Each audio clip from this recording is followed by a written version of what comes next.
Friends, Bharat అలాగే Ireland జట్ల మధ్య జరిగిన 2 టీ20 మ్యాచ్‌ల్లో కూడా భారత జట్టు ఓడిపోవడం, మన భారతదేశపు దిగ్గజాలు ఉన్నారు కదా! వాళ్ళైతే అస్సలంటే అస్సలు హర్షించటం లేదు. నిజానికి భారత జట్టు పైన అగ్గి మీద గుగ్గిలంలాగా మండిపడుతున్నారు. మొదటగా సెహ్వాగ్ వ్యాఖ్యానిస్తూ ఏమన్నాడంటే, "అసలు భారత జట్టుకి ఏమైందో అర్థం కావటం లేదు.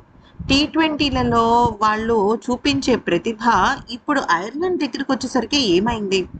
అయితే ముఖ్యంగా ఐపీఎల్‌లో కానీ, అంతకు మునుపు జరిగిన ఎన్నో సీరీస్‌లో భారత జట్టులో అద్భుతంగా నిరూపించుకున్న ఆటగాళ్ళు ఇంత దారుణంగా ఎందుకు విఫలమవుతున్నారు? వీళ్ళకి ఓవర్ కాన్ఫిడెన్సా? లేకపోతే మరి ఇంకేదైనానా?" అని ప్రశ్నించాడు. అంతేకాకుండా ఇప్పుడు ఇటువంటి ఆటగాళ్ళ కోసం వైభవ్ సూర్యవంశీ లాంటి ఒక అద్భుతమైన ఆటగాడిని పక్కన పెట్టుకోవడం నాకు ఇంకా చిరాకుగా అనిపించింది. ఎందుకనంటే నిజానికి ఇప్పుడు ఆడుతున్న సీనియర్ ఆటగాళ్ళందరికీ కూడా రాబోయే సీరీస్‌లు చాలానే ఉన్నాయి.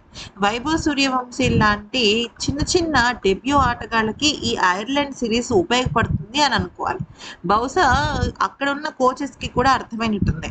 భారత జట్టు సీనియర్ ఆటగాళ్ళకి పెద్ద సినిమా లేదని. అందుకనే ఐర్లాండ్ లాంటి పసికూన జట్టు మీద ఇటువంటి ఆటగాళ్ళు ఓటమి పాలైపోయారనేది కూడా నాకు చాలా స్పష్టంగా అర్థమవుతుంది అంటూ చాలా అంటే చాలా మండిపడ్డాడు సెహ్వాగ్.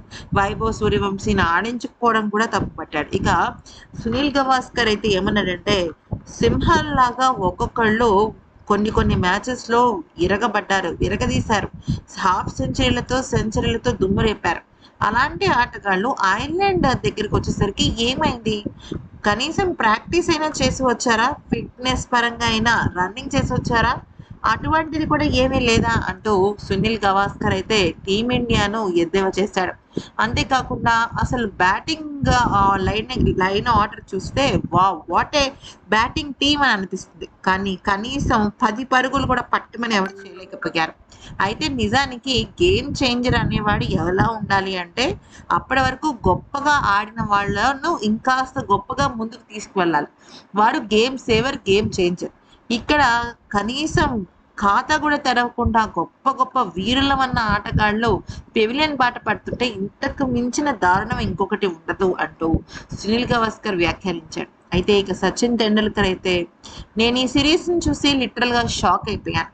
ఇంత దారుణంగా ఎందుకని బ్యాటింగ్ ఇంత ఘోరంగా విఫలమైందో అర్థం కావటం లేదు. ఖచ్చితంగా ఇది హెడ్ కోచెస్ కానీ, సపోర్టింగ్ స్టాఫ్ కానీ లోతుగా పరిశీలించాల్సిన విషయం. ఇదిలా వదిలేస్తే మాత్రం కరెక్ట్ కాదు. ప్రయోగాలనేవి ఇంత చెయ్యొచ్చు, ప్రాబ్లమ్ లేదు.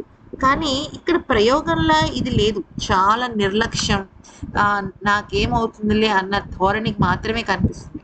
ఇలా గనక టీమిండియా గనక ఉంటే మాత్రం రాబోయే రోజుల్లో భారత జట్టును నిలదొక్కుకోవడం చాలా కష్టం" అంటూ చెప్పుకొచ్చాడు.